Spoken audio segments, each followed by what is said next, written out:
평범한 아침에 텔레비전을 켰을 때 이런 문장이 들린다고 상상해 보세요. 캐나다에서 들어오는 모든 제품에 대해 35%의 추가 관세가 부과될 것입니다. 이것이 바로 도널드 트럼프가 워싱턴에서 발표한 말이었습니다. 두 나라 사이에 수십 년간 이어진 경제 협력을 단숨에 끊어낸 순간이었죠. 하지만 이 발표는 단순한 보호무역 조치 하나가 아니었습니다. 그것은 선을 긋는 행위였습니다. 과거와 미래, 신뢰와 단절, 의존과 자유를 나누는 선, 그리고 국경 너머 캐나다는 조용히 움직이기 시작했습니다.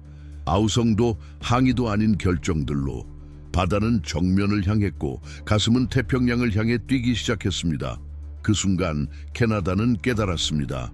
경제를 협박의 도구로 사용하는 상대에게 더 이상 관용을 기대할 수는 없다는 사실을, 이제는 단순한 저항을 넘어 진짜 방향 전환이 필요하다는 사실을 2025년 6월 30일 캐나다 서해안에서 아시아로 향하는 액화천연가스 수송선이 출항했습니다.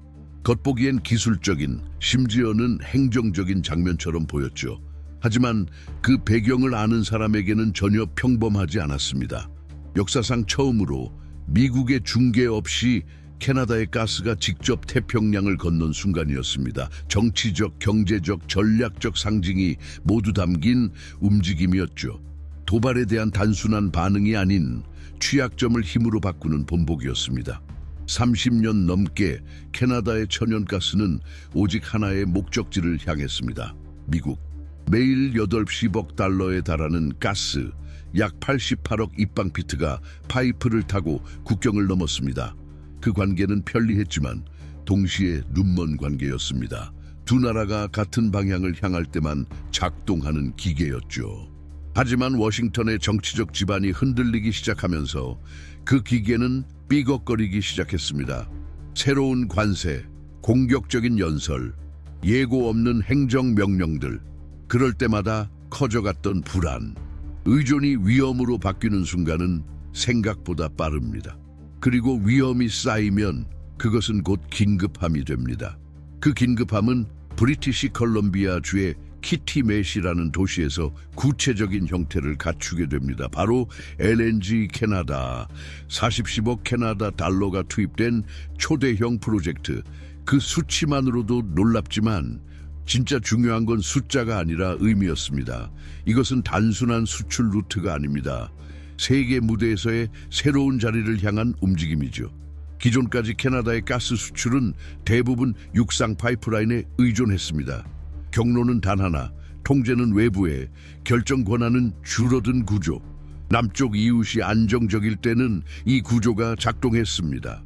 하지만 갑작스런 관세와 국가주의적 조치가 쏟아지자 이 시스템은 약점이 되었습니다. 의존은 더 이상 실용이 아니었습니다. 그건 외교로 포장된 굴종이었죠. 그리고 캐나다는 선택했습니다. 바뀌지 않으면 잡아먹힌다는 현실을. LNG 캐나다는 단순한 시설이 아닙니다. 말없는 주권의 선언입니다. 섭씨 영하 165도까지 가스를 냉각시켜 바다를 건너 수출할 수 있도록 만든 시스템. 이제 더 이상 육로에 갇히지 않아도 됩니다. 그리고 그것은 곧 세계의 바다 위에서 벌어지는 힘의 게임에 직접 참가하겠다는 선언이기도 합니다. 그렇다면 이것은 단순한 보복이었을까요? 아니면 더 깊은 전략이 숨어 있었을까요? 사실 이런 결단은 하루아침에 생겨난 것이 아니었습니다. 기업 보고서, 기술회의, 세계 에너지 수요 예측 등에서 이미 조짐은 보이고 있었습니다. 미국이 강경해질수록 아시아는 문을 열었습니다. 일본, 대한민국, 중국, 에너지 안정성과 친환경성을 추구하는 새 거대 시장, 그리고 캐나다는 그런 에너지를 제공할 준비가 되어 있었지만 전에는 공급할 방법이 없었습니다. 선택은 분명했습니다. 제한된 옛길을 고수할 것인가, 아니면 거대하고 값비싸고 기술적으로 복잡하며 정치적으로도 민감한 도전에 나설 것인가. 캐나다는 철근과 콘크리트로 대답했습니다. 그리고 새로운 사고방식으로. 이것은 기술 혁신 그 이상입니다. 태도와 위상의 변화입니다. 지역 공급국에서 전략적 글로벌 공급국으로. 하지만 외부에서 보면 이 변화의 감정적 깊이는 보이지 않을 수 있습니다. 수십 년간 미국과의 신뢰에 기반해 형성된 에너지 구조. 그 관계를 끊는다는 건 단순한 계약 변경이 아니라 자신의 경제적 정체성을 다시 쓰는 일이었습니다. 스스로에게 말하는 것이죠. 우리는 혼자서도 갈 수 있다. 아니, 우리의 길은 우리가 스스로 정한다. 2025년 6월 30일 키티맷을 떠난 수송선에는 단지 가스만 실린 것이 아니었습니다. 그 안에는 여러 메시지가 실려 있었습니다. 워싱턴에는 단호한 선언, 우리는 더 이상 당신들의 파이프라인이 필요 없습니다. 도쿄, 서울, 베이징에는 암묵적인 약속, 우리는 여러분의 에너지 전환의 동반자가 될 준비가 되어 있습니다. 그리고 캐나다 국민들에게는 초대장, 우리의 미래는 우리의 손으로 만들 수 있습니다. 하지만 모든 전환에는 대가가 따릅니다. 이번 변화도 예외는 아닙니다. 지난 30년 동안 세상의 변화를 지켜본 사람들에게 이 변화는 결코 사소하지 않았습니다. 피곤한 눈과 생생한 기억을 가진 이들에게 그 움직임은 뚜렷했습니다. 왜냐하면 지금 30세에서 65세 사이에 있는 모두는 불확실성과 함께 살아가는 법을 알고 있기 때문입니다. 농촌이든 도시든 유리벽 사무실이든 고속도로의 트럭 안이든 그들은 일자리가 사라지는 것을 보았습니다. 정책이 하룻밤 사이에 바뀌는 것도 보았습니다. 세상이 안정성을 약속하고 혼돈을 제공하는 모습을 지켜봤습니다. 그래서 캐나다가 아시아와의 새로운 직통 수출 경로를 연다는 것은 단지 전략적인 결정처럼 들리지 않습니다. 그건 성숙함의 표현으로 들립니다. 상대가 바뀌기를 기다리는 것에 지쳐 이제는 스스로를 바꾸기로 결심한 사람들의 태도처럼 말이죠. 새롭게 건설된 LNG 캐나다 터미널은 단지 철강, 콘크리트, 그리고 수십억 달러로 지어진 인프라가 아닙니다. 많은 사람들에게 그것은 물질로 구현된 비유이자 2025년 수많은 평범한 이들의 마음속에 울리는 질문, 아직 다시 시작할 시간이 있을까?에 대한 응답입니다. 캐나다는 지금 그것을 실천하고 있습니다. 과거를 부정하는 것이 아니라 과거의 포로가 되지 않기로 한 것입니다. 이 결정은 기술적 세부 사항에서도 느껴집니다.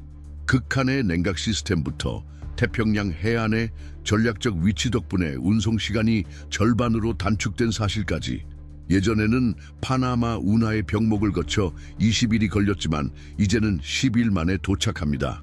그리고 시간을 쫓는 이들에게 그 차이는 큽니다. 7년 동안 공사를 지켜본 엔지니어는 그 배가 자신의 노력의 결과라고 손자에게 자랑스럽게 말할 수 있습니다. 10년 동안 외주로 일하다 마침내 정규직으로 채용된 항만 작업자에게도 이 변화는 큰 의미가 있습니다. 하이슬라 공동체에게는 더더욱 그렇습니다. 이제 그들은 단순한 방관자가 아니라 이 새로운 이야기의 공동 소유자입니다. 바다를 본 적이 없는 브리티시 컬럼비아 주 내륙의 농부조차도 이해합니다.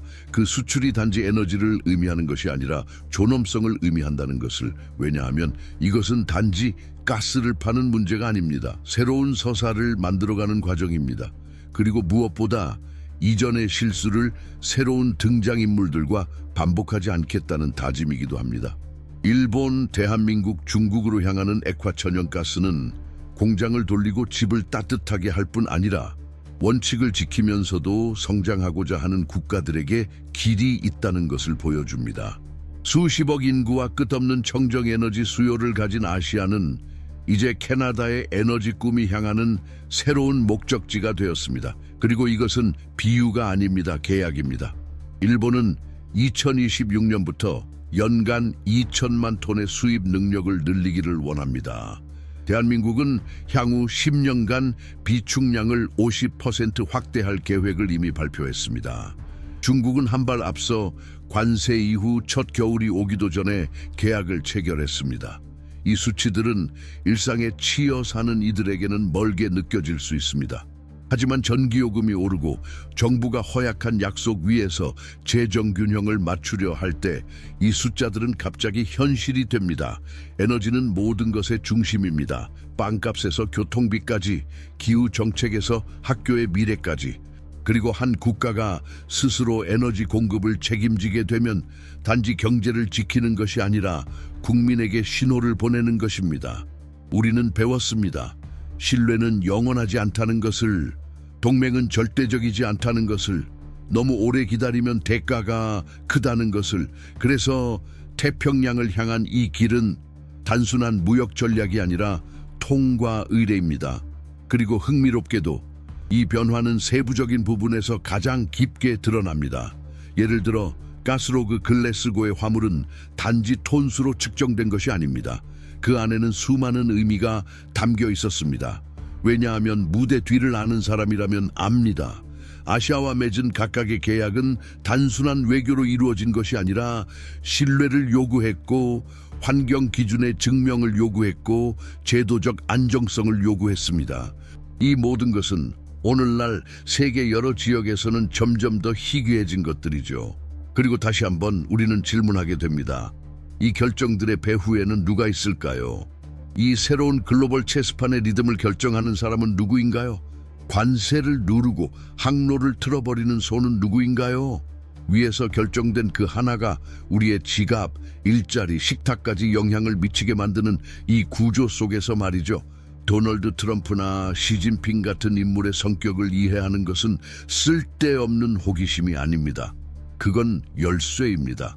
그들의 야망, 트라우마, 신념 전략이 바로 우리가 말하는 시장, 양자 협정, 무역 전쟁이라는 것의 실제 구조이기 때문입니다. 그래서 우리는 이 대통령들의 전기를 다룬 특별 이북을 제공합니다. 단순한 연대기나 직위 목록이 아닙니다. 그것은 2025년의 불안정한 세계를 설명해주는 심리적, 역사적 배경을 보여주는 책입니다. 이 지도자들의 과거를 아는 것, 그것이 바로 우리가 지금 마주한 현재를 이해하는 첫걸음일지도 모릅니다. 이북 링크는 고정 댓글에 있습니다. 캐나다 기업들과 아시아 구매자들 사이에서 첫 계약이 체결되던 순간 움직이기 시작한 것은 단지 가스만이 아니었습니다. 움직이던 것은 하나의 생각이었습니다. 수십 년 동안 보조적인 공급국으로만 여겨졌던 캐나다가 이제는 중심적인 존재로 대우받기 시작했다는 생각. 그리고 그것은 단지 기술적, 경제적 성과가 아니었습니다. 그것은 인식의 변화였습니다. 지난 몇 년간의 혼란 이후 세상이 정상으로 돌아올지에 대해 많은 사람들이 논쟁을 벌이는 동안 캐나다는 한 가지 가능성 있는 해답으로 자리 잡기 시작했습니다. 완벽하지는 않지만, 기적은 아니지만 안정적이고 신뢰할 수 있으며 무엇보다 지금 여기에 존재하는 국가로서 사실 지금의 세상은 더 이상 어떤 보장도 제공하지 않습니다. 일본이 2026년부터 액화 천연가스 수입 능력을 연간 2천만 톤 늘리겠다고 발표할 때 그것은 단순한 물류 전략이 아닙니다. 국민을 블랙아웃, 산업 붕괴, 과거에 겪은 정치적 의존으로부터 보호하려는 시도입니다. 대한민국이 향후 10년간 저장 능력을 50% 늘리기로 한 결정은 고통을 통해 배운 교훈에서 비롯된 것입니다. 그리고 중국이 겨울이 시작되기도 전에 장기 계약을 체결한 것은 단순한 예방이 아니라 실용주의적 판단이었습니다. 그렇다면 지금 저녁 준비를 하거나 긴 근무를 마치고 있는 우리에게 이 모든 것이 무슨 상관이 있을까요? 일상과는 무관하게 세상은 조직되고 있습니다. 당신이 가스 요금과 장바구니, 물가 사이에서 고민할 때 수천 킬로미터 떨어진 나라들의 지도자들은 당신이 앞으로 얼마를 지불하게 될지, 당신의 일이 1년 뒤에도 존재할지를 결정짓는 계약서에 서명하고 있습니다. 과장처럼 들릴 수도 있죠. 그럼 생각해 보세요. 국제적 위기로 인해 당신의 삶이 예고도 없이 바뀐 적이 몇 번이나 있었는지. 바로 그렇기 때문에 캐나다의 부상은 그렇게나 중요한 것입니다. 이것은 단지 가스에 대한 이야기가 아닙니다. 불확실성의 직격탄을 피하는 법에 대한 이야기입니다. 다른 시간대에서 내려지는 결정들의 희생양이 아니라 이제는 직접 길을 선택하는 쪽이 되려는 움직임. 아시아와 직접 연결되면서 캐나다는 예측 가능한 루트를 선택하고 예측 가능성이 사라져가는 세계 속에서 희소한 가치를 갖는 존재로 자리매김합니다. 그렇다면 왜 지금 이렇게 많은 나라들이 캐나다와 거래하려 하는 걸까요? 단지 가격이 경쟁력 있어서일까요? 혹은 부패 수준이 낮고 환경 평판이 좋은 나라라서일까요? 아니면 전통적인 에너지 공급국들이 전쟁, 제재, 불안정에 시달리는 지금 세계는 단지 가스가 아니라 어떤 종류의 휴전을 원하고 있는 건 아닐까요? 그런 가운데 각 계약서 뒤에는 정밀하게 짜인 외교 공학이 작동 중입니다. 일본, 대한민국, 중국, 말레이시아의 기업들은 단지 가스를 사는 것이 아닙니다. 그들은 이제 프로젝트의 파트너가 되어 확장에 투자하고 위험을 분담하며 이사회에 참여하고 있습니다. 이것은 단순한 무역이 아닙니다. 생산자와 소비자 간 장기적 동맹의 구축입니다. 일방적 강요가 아니라 상호 의존을 기반으로 한 관계입니다. 하지만 그 의존이 과연 진짜일까요? 그리고 그것이 다시 취약성으로 변할 가능성은 없을까요? 어느 한쪽이 방향을 틀면 이 관계는 어떻게 될까요? 캐나다는 지금 진정으로 자립 중일까요? 아니면 단지 의존의 대상을 바꾼 것뿐일까요? 이 질문들은 중요합니다. 신뢰는 쉽게 부서질 수 있기 때문입니다. 그리고 신중하지 않게 쌓은 신뢰는 태평양을 건너는 화물선만큼이나 빠르게 무너질 수 있습니다. 그래서 기술적인 디테일이 중요해집니다. 선박은 정시에 출항해야 하고 배송은 안정적이어야 하며 회의실에서 나온 약속들은 실제로 이행되어야 합니다. 2025년 현재 한 나라의 신뢰도는 약속된 날짜에 약속된 톤 수만큼 정확히 도착하는지에 따라 측정됩니다. 그래서 캐나다는 실패할 수 없습니다. 그들은 지금 드물게 가치 있는 것을 만들고 있습니다. 석유 한 배럴보다 더 중요한 평판이라는 자산. 외교가 무너지고 있는 이 세계에서 캐나다가 신뢰할 수 있는 피난처로 여겨진다는 건 모든 것을 바꿉니다. 협상의 방식, 발언의 어조, 실수에 대한 관용 수준, 그리고 궁극적으로 세계 속에서 차지하는 위치 자체를 바꾸는 것이죠. 그러나 이런 부상에는 끊임없는 경계가 필요합니다. 오늘의 이점은 내일의 대가가 될 수 있기 때문입니다. 아시아 국가들의 청정 에너지 욕구는 기후만이 아닙니다. 그건 두려움에서 비롯된 욕망이기도 합니다. 러시아에 대한 의존, 중동의 불안정성, 공허한 약속들, 이런 것들에 대한 두려움, 그리고 캐나다는 그 두려움의 대안이 되려 한다면 자신이 지켜보고 있다는 사실을 분명히 인식해야 합니다.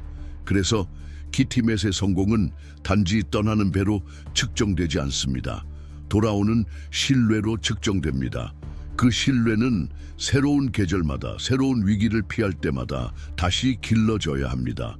그리고 신뢰를 가꾸는 일은 새로운 가스전을 찾는 것보다 더 어려울 때가 많습니다. 그렇다면 이것이 평범한 시민에게 어떤 영향을 줄까요? 생각보다 훨씬 깊은 영향을 줍니다. 캐나다가 실패하면 전 세계의 가격이 오릅니다. 그들이 약속을 지키면 시장 전체의 안정에 기여하게 됩니다. 그것은 일자리로 돌아오고 투자의 예측 가능성으로 이어지고 다음 위기를 더는 감당할 수 없는 이들에게 안도의 숨으로 돌아옵니다. 도미노 효과는 양방향으로 작동합니다. 그리고 그것은 사람들이 보지 못하는 곳에서 시작됩니다. 이 이야기가 당신에게 의미 있게 다가왔다면, 어딘가 가슴을 건드렸다면, 혹은 생각할 거리를 주었다면 지금 저희와 함께 하세요. 채널을 구독하고 이 영상을 좋아요 눌러주시고 여러분의 생각을 댓글로 공유해 주세요.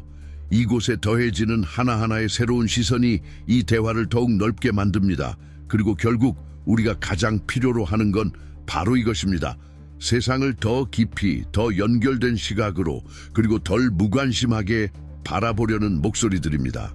양자 간의 계약이 헤드라인을 장식하고 수출 계약이 수십억 단위의 숫자로 스프레드시트를 채우는 동안 이 에너지 전환의 또 다른 차원이 있습니다. 대부분의 시선에서는 쉽게 놓치는 그 차원은 결정이 이루어지는 회의실이 아닌 한때 각주로만 여겨졌던 공동체의 세세한 흔적에서 시작됩니다. 그 공동체의 이름은 하이슬라족입니다.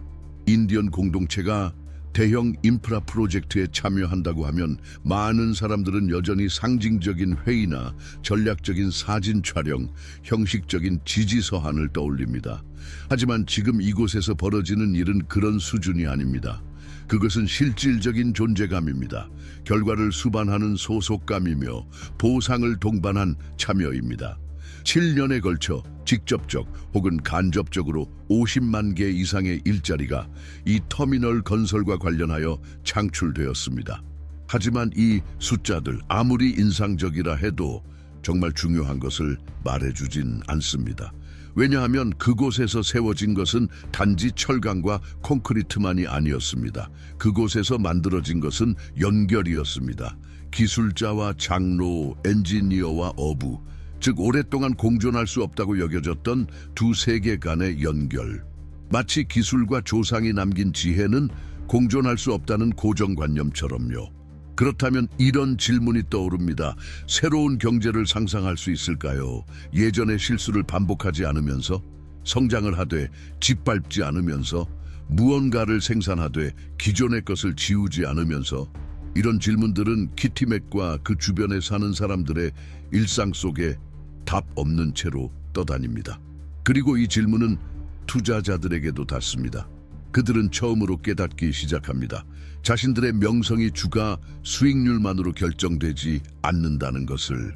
그들이 자랑하는 ESG, 환경, 사회, 지배구조, 보고서에 적힌 가치와 실제로 투자하는 프로젝트가 일치해야 한다는 것을. 바로 거기에서 설명하기는 어렵지만 무시할 수 없는 긴장이 생깁니다. 에너지 강국으로 떠오르는 캐나다는 이제 다른 기준으로 평가받기 시작한 것이죠. 단지 기한 내에 품질 좋은 제품을 공급하는 것만으로는 이제 부족합니다. 그 제품이 너무 많은 것을 희생시키지 않았는지를 증명해야 하는 시대입니다. 그리고 여기서 말하는 희생은 돈이 아닙니다. 보존된 숲, 존중받는 강, 그리고 단지 진보라는 이름 아래 지워지지 않은 전통들을 말합니다. LNG 프로젝트의 경우 이 질문에 다른 방식으로 대답하려는 명확한 시도가 존재합니다. 전 세계적으로도 드문 수력 발전으로 구동되는 이 공장은 다른 경쟁 시설들보다 배출량을 현저히 줄이도록 설계되었습니다. 압축기는 전기식, 메탄 감지 센서는 더 민감하며 배출 기준은 훨씬 더 엄격합니다. 하지만 그 모든 기술적 노력도 궁극적으로는 더 큰 약속 없이는 불완전합니다. 보고서에만 존재하는 약속이 아닌 그 프로젝트가 뿌리 내리는 땅에 진짜로 반영되는 약속이 필요합니다. 만약 내일 아시아의 수요가 폭증한다면, 수익이 2배가 된다면 그때도 우리는 욕심의 아니오라고 말할 수 있을까요? 한계를 지킬 수 있을까요? 지금 모델로 찬사를 받고 있는 캐나다가 몇 년 후 스스로 비판했던 착취를 반복하는 나라는 되지 않을까요? 이런 의문들은 피상적인 것이 아닙니다. 또한 냉소적인 것도 아닙니다. 수많은 사람들이 화려한 약속이 되래 후퇴로 이어지는 것을 보아왔기 때문입니다. 완벽한 연설 뒤에 풍경이 사라지고 공동체가 쫓겨나고 계약이 찢겨지는 것을 보아왔기 때문입니다. 하지만 이번에는 확실히 다른 점이 있습니다. 무엇보다 지역의 목소리가 단순히 들리는 수준이 아니라 결정의 중심에 있다는 것입니다. 하이슬라족의 지분 참여는 장식이 아닙니다. 그것은 의사결정의 자리와 진로를 정하는 영향력, 그리고 실제 금전적 수익을 보장합니다. 어쩌면 이번이 처음일지도 모릅니다. 캐나다의 대형 에너지 프로젝트가 배제의 모델이 아니라 통합을 기반으로 시작된 사례는요. 하지만 여전히 더 큰 도전은 남아 있습니다. 이 모델이 시간을 견뎌낼 수 있을까요? 정권 교체나 외부 압력, 정치적 사이클 속에서도 지속될 수 있을까요? 그리고 무엇보다 이 사례가 예외가 아니라 전례가 될 수 있을까요? 당신은 혹시 생각해 본 적 있나요? 얼마나 많은 유망한 아이디어가 연속성 부족 때문에 사라졌는지, 좋은 의도가 행정부 간의 교체에서 얼마나 쉽게 죽어가는지. 지금 캐나다 서부에서 일어나고 있는 일은 단순한 기술이나 선의로는 부족합니다. 그것은 새로운 문화가 필요합니다. 성장을 경제 성과뿐 아니라 공동체의 안녕과 조화롭게 바라보는 사고방식이 필요합니다. 그리고 그것이야말로 이 시점을 가장 섬세하게 만드는 요소입니다. 기대와 함께 실패의 위험도 따라오기 때문입니다. 환경 문제가 보도되기 전까지는 좋은 사례로만 소비되다가 단 하나의 실수로 모든 과정이 똑같은 이야기로 치부될 수도 있는 위험. 하지만 또 다른 종류의 위험도 있습니다. 바로 성공의 위험. 다르게 해낼 수 있다는 걸 입증해버리는 위험. 원주민과의 동맹이 행정 절차의 장애물이 아니라 윤리적 지름길이 될 수 있다는 것을 보여주는 위험. 다른 나라들에게 자신들의 착취 모델을 되돌아보게 만드는 위험. 그 위험이야말로 가장 변혁적인 힘을 지닌 위험입니다. 그리고 우리가 지금의 세계를 바라볼 때 그 가능성은 더욱 무게를 갖습니다. 세상은 지금 대안에 목말라 있습니다. 전통적 모델에 대한 필요는 이미 분명해졌습니다. 이제 필요한 것은 조급함에 빠지지 않고 새로운 길을 시도할 용기입니다. 키팀의 터미널은 이미 가동 중입니다. 선박들은 정기적으로 태평양을 건넙니다. 계약서는 모두 체결되었습니다. 그럼에도 불구하고 느껴지는 분위기는 완수된 사명이 아니라 이제 막 시작된 여정입니다. 왜냐하면 선적이 시작된 그 순간 그보다 더 깊은 무언가도 동시에 시작되었기 때문입니다. 바로 말과 실천, 야망과 책임, 진보와 지속 가능성 사이에 진짜 일치 여부를 검증받는 시간. 키팀에 쓴 이 프로젝트의 심장일 수 있습니다. 하지만 그 심장은 혼자 뛸 수 없습니다. 캐나다 브리티시 컬럼비아 북동부의 가스 채취지와 서해안의 액화 터미널 사이에는 거의 700km의 거리가 존재합니다. 이 두 지점을 연결하는 것이 결정적인 동맥, 즉 코스탈 가스링크, 코스탈 가스링크 파이프라인입니다. 그리고 바로 이 지점에서 덜 알려졌지만 더 복잡하고 그래서 더 중요한 이야기들이 펼쳐집니다. 건설 단계에서 코스탈 가스링크는 영토 분쟁, 법적 충돌, 그리고 여러 원주민 공동체와의 긴 협상의 무대였습니다.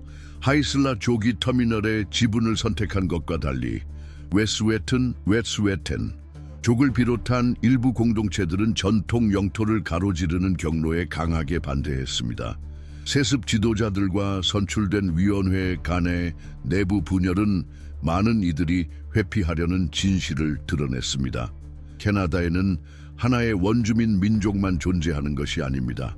수많은 목소리, 서로 다른 입장과 역사, 그리고 어느 하나의 서사로 포괄할 수 없는 복잡한 현실이 존재합니다.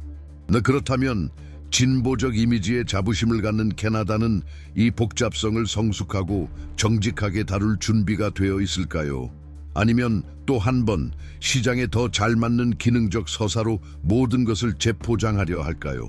이 질문들은 가스관 건설에 참여한 노동자들 사이에서도 울려 퍼집니다.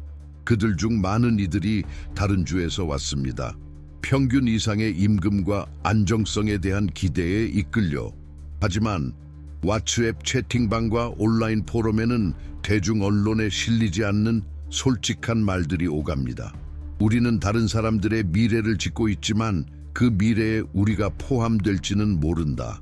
3주 일하고 1주 쉬는데 내 아이들은 내가 무슨 일을 하는지도 모른다. 이런 목소리는 프로젝트에 반대하지도 그렇다고 무조건 환영하지도 않습니다. 그것은 애매함 속에 존재하는 중간지대의 목소리입니다. 그리고 어쩌면 바로 그 지점에서 기업의 열광과 환경의 회의 사이에서 현실이 가장 강하게 뛰고 있는지도 모릅니다. 왜냐하면 약어, 지도, 연설 속에서 우리는 쉽게 길을 잃을 수 있습니다. 하지만 정말 중요한 건 언제나 같죠. 사람들의 삶입니다. 이른 아침에 눈을 뜨고 눈보라와 폭염을 뚫고 일하러 나가는 사람들, 가족의 미래를 지키면서도 양심에 어긋나는 프로젝트에 휘말리고 싶지 않은 사람들, 그저 무언가 더 큰 것의 일부가 되고 싶지만 그것에 의해 삼켜지길 원치 않는 사람들. 이 감정은 처음 보면 차갑게 보이는 데이터 속에도 담겨 있습니다. LNG 캐나다는 현재 연간 최대 1,400만 톤의 생산 능력을 가진 2개의 액화 설비 트레인을 운영 중입니다. 하지만 이를 2배로 늘려 2,800만 톤까지 확장하는 구체적인 계획도 존재합니다. 이는 새로운 공사, 새로운 파이프라인, 새로운 자금 조달이 필요하다는 뜻입니다. 그리고 거의 아무도 모르는 사실, 이 2단계 확장에 들어갈 추정 비용은 공공, 민간, 간접적 인센티브를 모두 합쳐 50억 캐나다 달러를 초과할 수 있다는 것입니다. 그 자금을 누가 댈까요? 그리고 더 중요한 질문, 무언가 잘못되었을 때 그 책임은 누가 질까요? 공식적인 답변은 낙관적입니다. 아시아 시장은 캐나다산 가스에 목말라 있다. 하지만 현실은 언제나 더 복잡합니다. 중국은 이미 중동과 러시아와의 계약을 통해 공급원을 다변화했습니다. 일본은 캐나다 가스의 친환경적 특성에 호의적이지만 내부적으로는 정치적 불안정과 재정 압박에 직면해 있습니다. 대한민국은 안정적인 구매국이지만 최근에는 수소 등 대체 에너지에도 관심을 돌리고 있습니다. 그렇다면 캐나다는 실현되지 않을 미래에 기대고 있는 것일까요?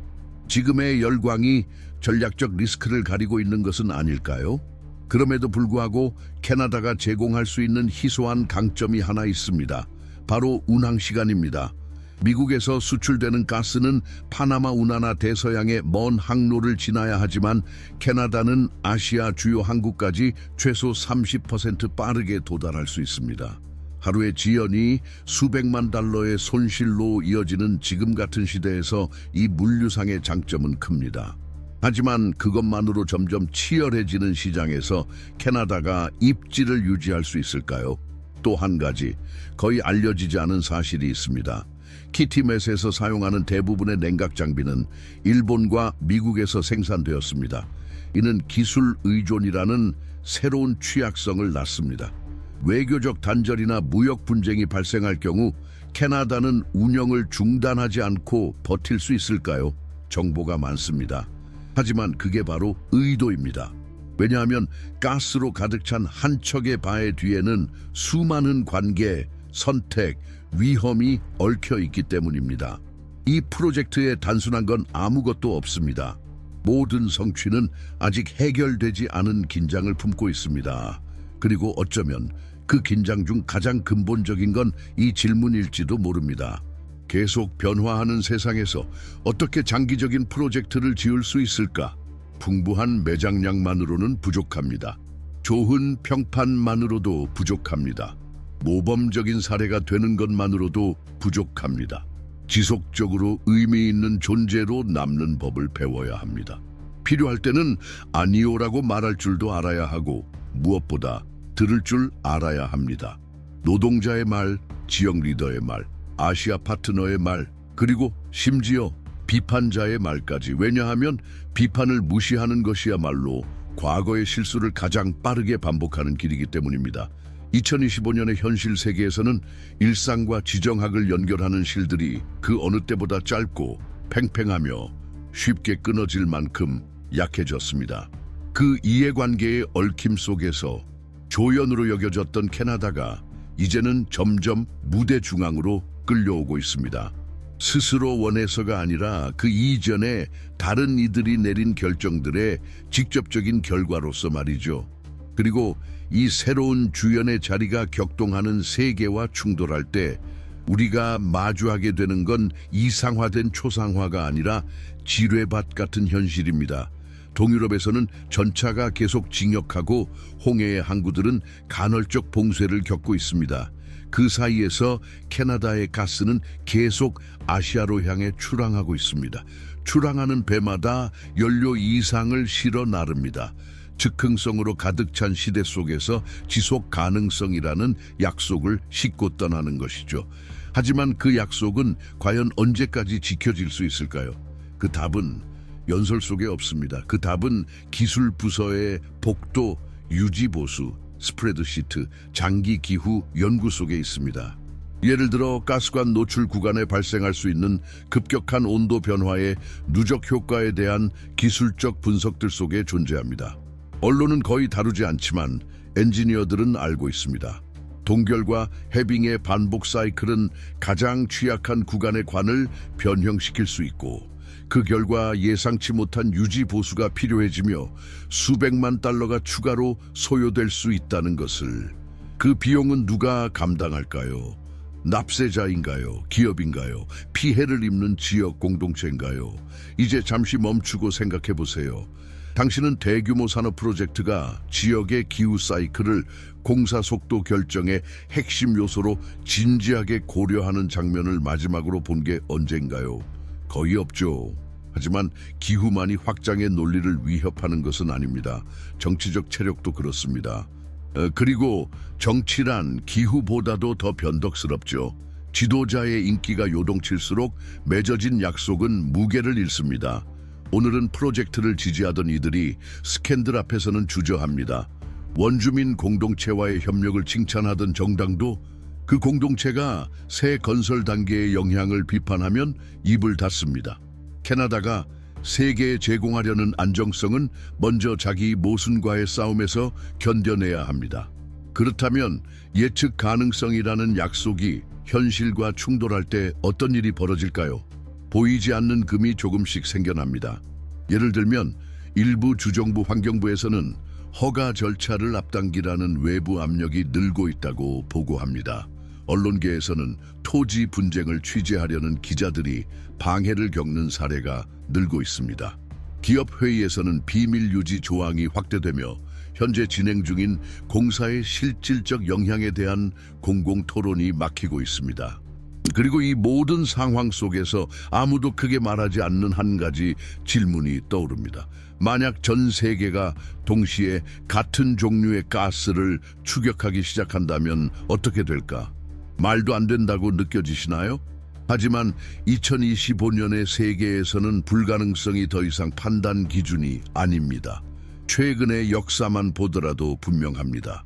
어제까지는 터무니없어 보였던 일들이 몇 달 만에 국가 정책이 되었습니다.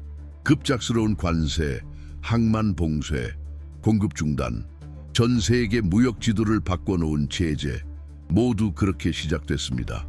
그런 세상에서 캐나다는 단순한 엔지니어링 이상의 결정을 강요받고 있습니다.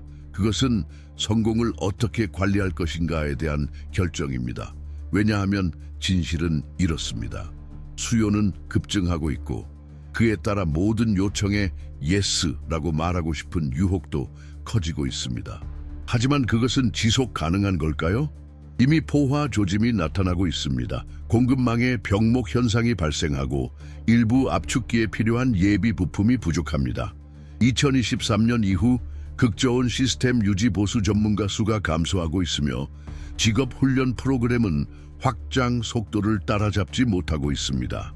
프로젝트 후속 단계에 참여 중인 일부 기업은 마감일에 쫓기고 있으며 비공식적으로 안전 여유가 거의 없다고 토로합니다. 그 와중에도 선박은 계속 떠납니다. 각 출항은 하나의 상징, 각 화물은 낙관과 피로 사이에서 흔들리는 온도계입니다. 하지만 환경적 영향은 어떨까요?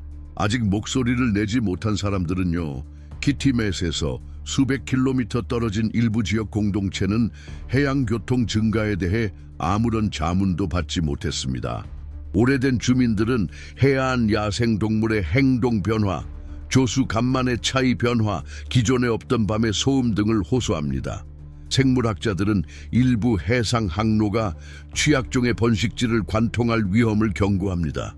그럼에도 불구하고 관련 연구들은 일정을 맞추기 위한 압박 속에서 진행되고 있습니다. 여기서 모든 것이 당신과 연결됩니다. 맞습니다. 끝까지 시청한 당신과 말이죠. 우연이 아닙니다. 무언가가 당신의 마음을 움직였기 때문입니다. 모든 답을 갖고 있진 않을지라도 사실 그 누구도 없습니다. 당신은 귀를 기울이고 생각하며 표면 너머를 보려 하고 있죠. 이런 태도는 요즘 들어 점점 희귀해지면서도 더없이 절실한 것입니다. 우리가 여기서 다룬 이야기는 단지 지정학적, 경제적, 상징적인 이야기가 아닙니다. 바로 당신의 삶과 직결된 이야기입니다. 당신 집으로 오는 전기요금 청구서에, 식탁 위의 음식 가격에, 보이지 않는 어딘가에서 결정된 수많은 선택 속에 녹아 있습니다. 당신이 한 번도 만나지 못한 사람들에 의해 한 번도 들어가지 못한 방 안에서 이루어지는 결정들 말입니다. 만약 당신의 건강과 안전, 그리고 인간으로서의 존엄성을 좌우하는 결정이 당신의 동네, 당신의 나라, 당신의 현실과는 수천 킬로미터 떨어진 곳에서 이루어지고 있다면 과연 누가 그 결정을 내리는지 이해하는 것은 더 이상 지적사치가 아닙니다. 그것은 우리 모두의 책임입니다. 우리는 지금 신호들이 혼란스러운 시대를 살아갑니다.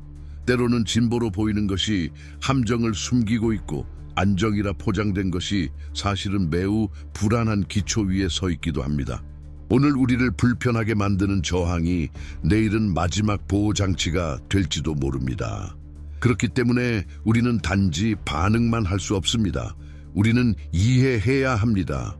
무엇이 만들어지고 있는지, 그리고 무엇이 버려지고 있는지를 분명히 알아야 합니다. 이는 우리를 근본적인 질문으로 이끕니다. 지구를 다시 설계하는 정책 뒤에는 도대체 누가 있을까요? 새로운 무역로를 정하고 수십억 달러 규모의 관세를 부과하며 수십 년간 구축된 동맹을 단숨에 해체하거나 한 번의 제재로 수많은 운명을 바꾸는 사람들은 과연 누구일까요? 도널드 트럼프는 다자주의와의 공격적인 결별의 상징이 되기 전에 어떤 사람이었을까요? 시진핑은 아시아 최대 국가기구를 지배하기 전 어떤 세계관을 가지고 있었을까요? 그들에게는 어떤 상처와 야망, 그리고 조용한 약속들이 존재했기에 지금의 자리에 있을까요? 단순히 사건들을 따라가는 것만으로는 충분하지 않습니다. 우리는 뿌리를 파헤쳐야 합니다. 그들의 역사를 아는 것은 현재를 더욱 선명하게 바라볼 수 있게 하고 어쩌면 다음을 예측하는 힘까지 줄지도 모릅니다. 그래서 우리는 수십억의 운명을 좌우하는 사람들의 삶을 다룬 특별한 전자책 이북을 준비했습니다. 일반에 공개된 정보 넘어 실제 결정이 만들어지는 회색 지대까지 담긴 이야기들입니다. 전자책을 보실 수 있는 링크는 고정 댓글에 있습니다. 이제부터 선택은 당신의 것입니다. 어떤 단어가 당신의 마음을 흔들었다면, 어떤 이미지가 당연한 것을 다시 보게 했다면, 마음 깊은 곳에서 잠시 침묵을 요청하는 무언가가 있었다면 외면하지 마세요. 우리와 함께 계속 걸어갑시다. 채널을 구독하고 영상을 좋아요 해주세요. 댓글로 무엇이 당신을 움직이고 무엇이 불편하며 무엇이 보이고 또 무엇을 더 보고 싶은지 나누어 주세요. 이 채널은 절대적인 확신이 아니라 진솔한 질문을 위한 공간입니다. 순응주의에 저항하고 세상을 이해하는 것이 곧 변화를 만들어내는 행동이라 믿는 사람들을 위한 공간입니다. 여기까지 함께 걸어와 주셔서 진심으로 감사합니다. 곧 다시 만나요.